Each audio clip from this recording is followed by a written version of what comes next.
Shalom a todos, que o Eterno possa abençoar a vida de todos os nossos irmãos, os nossos Haverim, que estão ouvindo este shiur.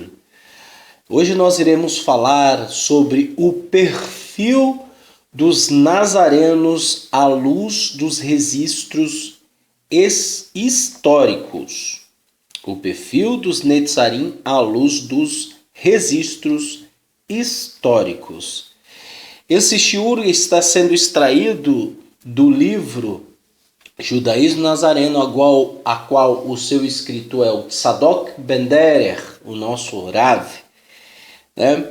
Eu tomei a liberdade de falar e comentar a respeito deste assunto porque muitas pessoas não têm o costume de ler.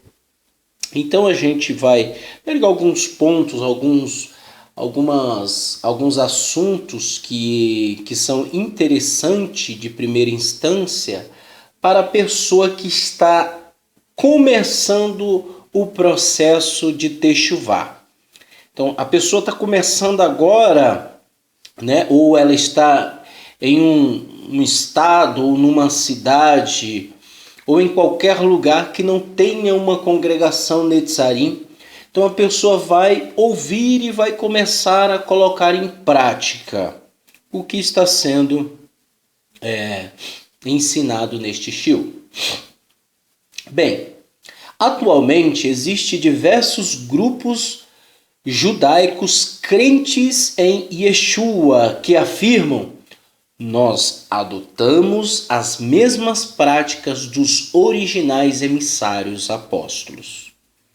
Sustentam estes grupos que eles são os autênticos discípulos e todos os outros são falsos. Como distinguir o joio do trigo? Como eram os Netzarim, os Nazareno, e quais eram as suas crenças? Qualquer grupo da atualidade somente pode se autodeclarar nazareno caso tenha a mesma fé dos discípulos originais de Yeshua. Caso contrário, estarão seguindo falsas doutrinas. Felizmente, existem registros históricos que apontam a legítima e verdadeira fé dos Netzarim. Em diversos capítulos deste shiur, deste livro, iremos abordar várias características dos membros do caminho sobre a perspectiva das Sagradas Escrituras, fonte única e soberana da verdade.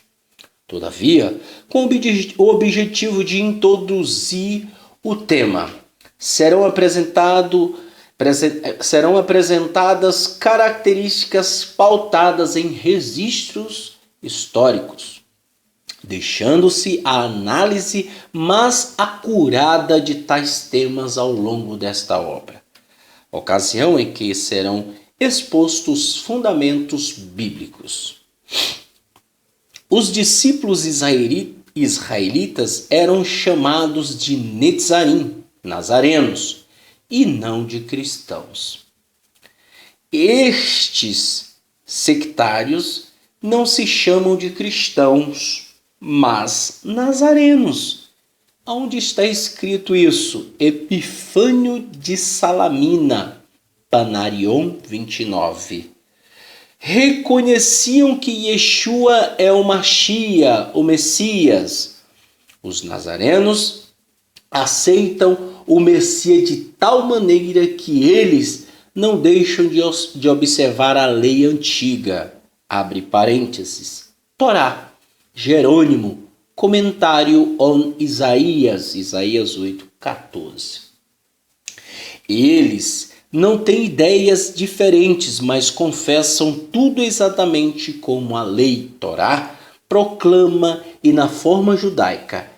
Exceto por sua crença no Messias, eles discordam dos outros judeus, porque eles vieram a fé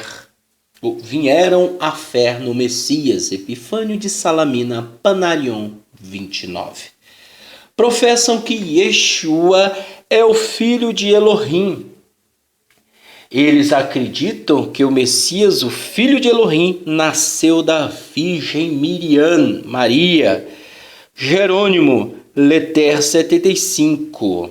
Jerônimo Otto Augustine. E eles declaravam que o Eterno é um e que seu Filho, Jesus Cristo, abrem parênteses, Yeshua HaMashiach, Epifânio de Salamina, Panarion 29:7-2.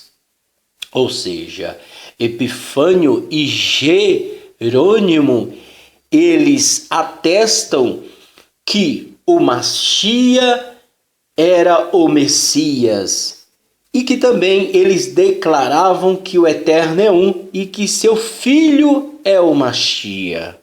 Epifânio de Salamina, Panarion 29:7-2. Criam no nascimento virginal de Yeshua. Eles acreditam que o Messias, o filho de Elohim, o filho de Deus, nasceu da Virgem Maria. Jerônimo, Letter 75. E eram praticantes da Torá, da lei. Está escrito em Jerônimo: os nazarenos aceitam o Messias de tal maneira que eles não deixam de observar a Torá. Jerônimo, comentários de Isaías 8:14. Eles não têm ideias diferentes, mas confessam tudo exatamente como a lei Torá proclama e na forma judaica, uma vez que eles ainda estão acorrentados pela lei Torá. A circuncisão, o sábado, o shabat e o restante, eles não estão de acordo com os cristãos. Epifânio de Salamina, Panarion 29. Eles, os nazarenos, perseveram na observância dos costumes que estão prescritos na Torá. Irineu de Lyon, contra heresias 1:26. Praticavam a circuncisão, Brit Milá, mas os nazarenos confessam tudo exatamente como a lei Torá proclama e na forma judaica a circuncisão, o Shabat e o restante. Epifânio de Salamina, Panarion 29. Eles, os nazarenos, praticam a circuncisão, Irineu de Lyon, contra heresias 1:26. Para os nazarenos não havia distinção entre o Antigo e o Novo Testamento. Toda a palavra do Eterno é una e indivisível. Inexistido superioridade de um livro bíblico sobre o outro. Consequentemente, usavam todas as escrituras em conjunto com o Tanar, Antigo Testamento, e a Brit Hadashah, Novo Testamento. 13. Epifânio, um dos pais da Igreja Católica, era inimigo dos nazarenos e, por tal razão, usou esta expressão despreciativa. Estão acorrentados pela lei. Na verdade, a lei Torá não aprisiona ninguém, mas sim é um instrumento de bênção. Paulo escreveu: assim a Torá é santa, e os mandamentos são santo, justo e bom. Romanos 7:12. Obviamente, se a Torá é santa, justa e boa, não produz mal ao ser humano, e sim bênção. Importante lembrar que Shaul circuncidou Timóteo, Atos 16:3, dando-se concluir que não era contra a circuncisão. Vocês me perdoam, pessoal, que estou um pouco gripado, tá? Mas como explicar as diversas passagens que Shaul Paulo aparentemente critica a circuncisão? Em Romanos 2:25, 29, Gálatas 5:2, 6, Colossenses 2:11 e 3:11. Shaul Paulo não se opôs à circuncisão em si. Tanto é que circuncidou Timóteo, porém reprovou aqueles que ensinavam ser a circuncisão requisito essencial da salvação Atos 15:1. Logo em suas cartas, Paulo está condenando o pensamento de que o sangue de Yeshua é suficiente, que seria imprescindível a circuncisão para a obtenção da salvação. Em suma, lutou contra a seguinte fórmula: fé mais circuncisão, salvação é igual a salvação. Ensinou Shaul que a salvação se dá pela graça por meio à fé, não sendo a circuncisão pressuposto para a salvação. Efésios 2:8.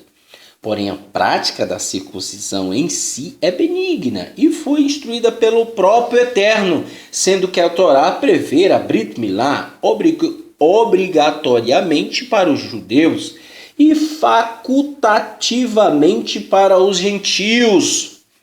Gênesis 17:10-14 e 23:26, 12:43-49. Shaul elogiou e pregou a circuncisão. Romanos 3:1-2. Gálatas 5:11. Afirmou ainda que a circuncisão é proveitosa para aquele que obedecem à Torá. Romanos 2:25. Sabendo destacar que os discípulos de Yeshua eram zelosos no cumprimento da Torá. Atos 21:20. Eles usam não só o Novo Testamento, mas também o Velho Testamento, assim como os judeus o fazem. Epifânio de Salamina, Panarion 29. Usavam os manuscritos da Brit Hadashah, Aliança Renovada, Novo Testamento atualmente chamado, de acordo com os textos originais escritos em hebraico e aramaico, e não em grego. Eles têm o Evangelho segundo Mateus totalmente em hebraico, pois é claro que eles ainda preservam esta obra no alfabeto hebraico, como ele foi originalmente escrito. Isso está escrito por Epifânio de Salamina, Panarion 29. Escreveu Exésio, o Nazareno, e Gesipo, o Nazareno. Também muitas outras coisas das quais fizeram menção anterior, em parte ao dispor as narrativas conforme as circunstâncias, põe algumas coisas tomadas do Evangelho dos Hebreus e do siríaco, aramaico, e em particular tomada a língua hebraica, mostrando assim que se fez crente sendo hebreu. Eusébio de Cesareia, História Eclesiástica, editora Novo Século, 2002, página 92. Os Netzariam criam que o Eterno é errado e não três pessoas distintas. Logo, a doutrina da Trindade, que apregou que o Eterno são três pessoas diversas, não apresentam a fé original dos discípulos de Yeshua. Eles declaram que o Eterno é errado. Epifânio de Salamina, Panarion 29. É um. A antibíblica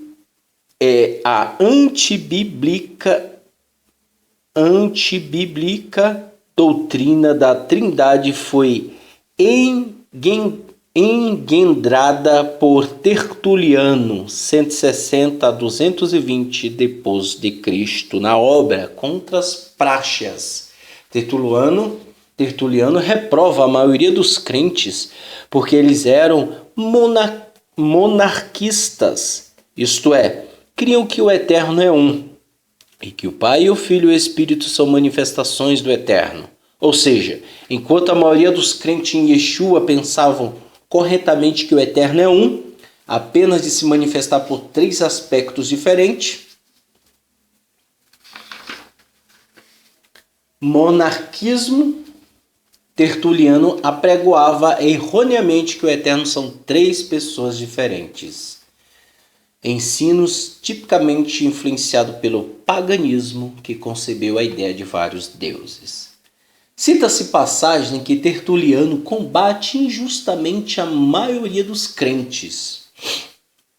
Os simples, de fato, não os chamareis de não sábios nem de indoutos, que constitui a maioria dos crentes. Ficam assombrados com a dispensação dos três em um, no sentido de que suas próprias Sua própria regra de fé os afasta da pluralidade de deuses para um único e verdadeiro Deus. Não compreendem que, apesar dele ser o único e verdadeiro Deus, ele deve ser crido em sua própria economia.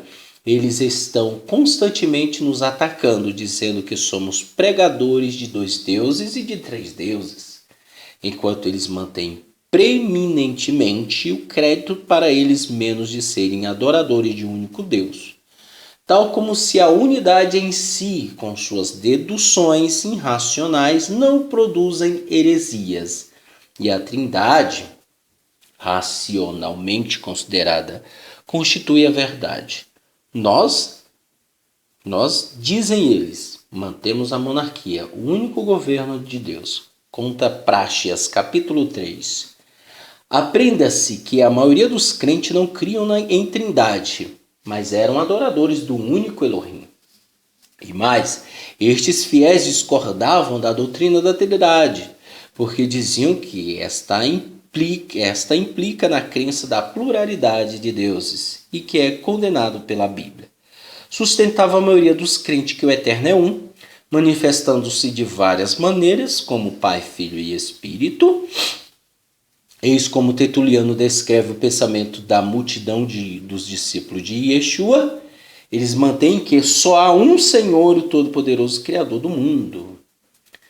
Ele diz que o próprio Pai desceu à terra virgem, foi ele mesmo nascido dela, ele mesmo sofreu, de fato foi ele mesmo, Jesus Cristo, contra Práxeas, capítulo 1. No curso do tempo, então, o Pai verdadeiramente nasceu, e o Pai sofreu, e o Pai, o Senhor Todo-Poderoso, a quem em suas orações eles, os monarquistas, declaravam ser Jesus Cristo, contra Práxeas, capítulo 2. Mas já que eles consideram os dois como sendo um, de forma que o Pai seja julgado como sendo o mesmo que o Filho, é justamente certo que toda a questão a respeito do Filho seja examinada, como se ele existe, quem ele é e o modo de sua existência. Conta Práxeas, capítulo 5.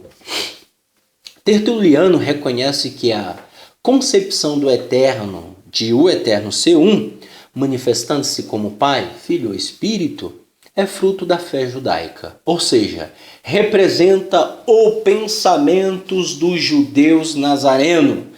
Porém, Tertuliano critica o conceito judaico. Veja, mas esta doutrina sua dá testemunho da fé judaica, na qual esta é a substância. Acredita tanto na unidade do Eterno que recusa a reconhecer o Filho ao lado dele, e depois o Filho e o Espírito. Pois eles, adeptos da fé judaica, negam o Pai, quando dizem que ele é o mesmo que o Filho. E eles negam o Filho quando eles supõem que ele seja o mesmo que o Pai. Conta Práxeas, capítulo 31. No primeiro parágrafo citado, os adeptos da fé judaica discordam da ideia de que o Filho possa estar ao lado do Pai e do Espírito. Por quê? Porque para os judeus não existem 3 pessoas, mas apenas um único eterno. Já no segundo parágrafo transcrito fica claro que os crentes com a fé judaica diziam que tanto o Pai quanto o Filho são os mesmos, eterno. Este tema será desenvolvido com maior profundidade no capítulo 9 deste livro. Os israelitas do caminho aceitavam a tradição judaica, mas não se subordinavam à halahá rabínica. É o que hoje acontece. Hoje as pessoas estão tão acostumadas a comprar livros e mais livros do judaísmo ortodoxo e tradicional, né? E também do judaísmo messiânico, que acabam esquecendo os ensinos da Brit Hadashah. Hoje existe até muitos aí que estão dizendo que a Brit Hadashah é um livro de Roma. Esses que dizem que a Brit Hadashah é um livro de Roma, né? Dizem que que a maior parte da Brit Hadashah, o livro de Roma, esses homens, eles desconhecem a história. Eles desconhecem história. Eles desconhecem os homens que viveram na época dos Talmidim, dos discípulos, dos emissários, dos Shalias. Eles desconhecem. Por isso, você nunca os verá falando de assuntos, né? Eles dizem que a Brit Hadashah é um livro de Roma, mas eles não apresentam provas nenhuma. Nós sabemos que a Brit Hadashah existe alguns erros de traduções. E sabemos também que existe em minoria, em muito pequeno mesmo, existe enxertos, né? Foram acrescentadas algumas coisas por Roma. Mas mesmo assim a Brit Hadashah adulterada para os filhos autênticos de Hashem, quando ela é comparada com os ensinos do Tanar, com os ensinos da Torá, em harmonia com toda a escritura, a Brit Hadashah, nós sabemos que é verdadeiro. E quando existe uma contradição escritural, devemos investigar se este versículo foi enxertado por Roma ou não. Mas dizer que a Brit Hadashah é um livro de Roma, isso é uma abominação. Isso está fugindo dos padrões das Sagradas Escrituras. Nós costumamos falar que a Brit Hadashah, ela é a halahá da Torá. E o engraçado é que isso tem acontecido. Isso está acontecendo, né? Enquanto os judeus ortodoxos reconhecem que Yeshua é o Mashiach, né? Esses homens que estão aí com as suas congregações, estão dizendo que Yeshua não ressuscitou. Estão negando o Filho de Elohim. Infelizmente, eu quero ver a cara deles daqui um dia, quando aquilo que Shaul disse, os judeus se voltando para o Mashiach, até ressurreição de mortos haverá. Ou seja, será retirado o véu que está na frente dos olhos dos nossos irmãos Yehudim, dos nossos irmãos judeus. Quando este véu for retirado, então eles reconhecerão em Yeshua como o Mashiach. E aí, até ressurreição de mortos haverá. Veja, e eu quero ver qual vai ser a cara desses que negam hoje. Eu quero só ver. Eu acho que nós iremos testemunhar isto. Continuando no estudo. Eles não têm ideias diferentes, mas confessam tudo exatamente como a lei Torá proclama de forma judaica. Epifânio de Salamina, Pararion 29. Escreveu Gesipo, o Nazareno. Também muitas outras coisas dos quais fizemos menção anteriormente em parte ao dispor as narrativas conforme as circunstâncias. Põe algumas coisas tomadas do Evangelho dos Hebreus e do siríaco-aramaico, e em particular tomadas da língua hebraica, mostrando assim que se fez crente sendo hebreu. E não apenas isto, mas também menciona outras coisas procedentes de uma tradição judia não escrita. Eusébio de Cesareia, História Eclesiástica, Editora Novo Século, 2002, página 92. A halahá é um conjunto de leis e mandamentos estabelecido por rabinos, extraído da interpretação da Torá e dos costumes e tradições do povo de Israel, servindo como guia de conduta, de modo de viver judaico. Algumas leis rabínicas da halahá são incompatíveis com as escrituras, levando Yeshua a reprová-las. Está escrito em Marcos, capítulo 7, versículo 8 ao 9. Por outro lado, há costumes e tradições do povo de Israel que se harmonizam com a Bíblia, podendo ser observadas pelos seguidores de Yeshua. Atos 21, 21 e 28, 17. E segundo Tessalonicenses 2, 15. Assim deve-se utilizar a palavra do Eterno como filtro da tradição, costumes e leis rabínicas.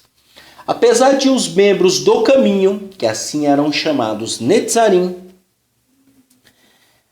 seguirem certas tradições orais, não se sujeitaram a leis rabínicas, a halahá, criadas pelos escribas e fariseus. Há 5 fragmentos de um antigo comentário dos nazarenos sobre a profecia de Yeshayahu, Isaías, datada do século IV, apontando-se os manuscritos que os nazarenos não seguiram a halahá rabínica farisaica. Observe o que está escrito no comentário nazareno sobre Yeshayahu, Isaías 8,14. E ele deve ser um santuário, mas servirá de pedra de tropeço e rocha de escândalo às 2 casas de Israel. Os nazarenos implicam as 2 casas como as 2 casas de Shammai e Hillel, das quais originaram os escribas e fariseus. Eles, os fariseus, dispararam e profanaram os preceitos da Torá, lei, pelas tradições e pela Mishnah. E essas 2 casas não aceitam o Salvador. Isso está escrito no livro de James Scott Trim, né? O judeu nazareno que está nos Estados Unidos. Vejam só. O perfil dos Netzarim à luz dos registros históricos. Bem, de acordo com o Tzadok Ben-Deri, ele cita no livro, né, os escritos de Epifânio de Salamina, o de Egesipo, o Nazareno, e sem falar de outros escritos também, Jerônimo, né, Epifânio de Salamina e assim sucessivamente. Vejam, esses escritos são escritos históricos, está nos registros.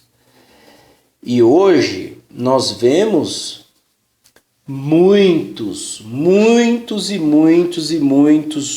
do judaísmo messiânico, muitos dos que dizem judeus, né, dizendo que são discípulos do judaísmo ortodoxo, do judaísmo do Mashiach, de Yeshua, e na realidade vejam o perfil dos Netzarim à luz dos registros históricos, só fortalecendo e dando mais credibilidade aos ensinos da Brit Hadashah, e estes ensinos são a nossa base.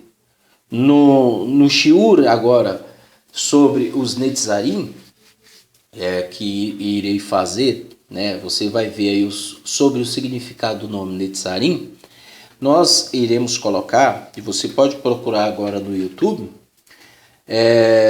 nós iremos falar de onde procede o nome Netzarim, a qual eles eram chamados de O Caminho, né? O caminho. E o nosso Meller, ele disse: eu sou o caminho, a verdade e a vida. Vejam, este é a nossa pauta, este é os nossos ensinos. A nossa raiz vem dos Netzarim. A nossa estrutura vem do nosso Meller, do nosso rei, Yeshua HaMashiach. Ele é o caminho. Então, assim como os nossos irmãos judeus Netzarim eram chamados de o caminho, nós pertencemos ao caminho. E esta é a nossa condição hoje na congregação. Os ensinos do Mashiach é a nossa base, é a nossa raiz. E depois, muito tempo depois, que apareceu o nome cristão e igreja do grego. Veja, muitas pessoas pensam que a igreja surgiu depois da morte do Mashiach. Depois que ele morreu, aí veio a igreja. Infelizmente, a Igreja Católica colocou a mão nos escritos, né? E tirou a essência e colocou a igreja. Mas se você analisar em Atos em diante, você vai ver a palavra Netzaria, o caminho. Pois nós iremos falar detalhadamente no próximo vídeo. Veja, isso é o significado, é o perfil dos Netzarim à luz dos registros históricos. Então, cabe a você agora entender por que somos defensores da verdade. Que o Eterno abençoe você e que Ele tenha misericórdia de você, que abra o entendimento para que você possa compreender e entender as Sagradas Escrituras. O Eterno te abençoe e te guarde, hoje, amanhã e para todo sempre. Amém.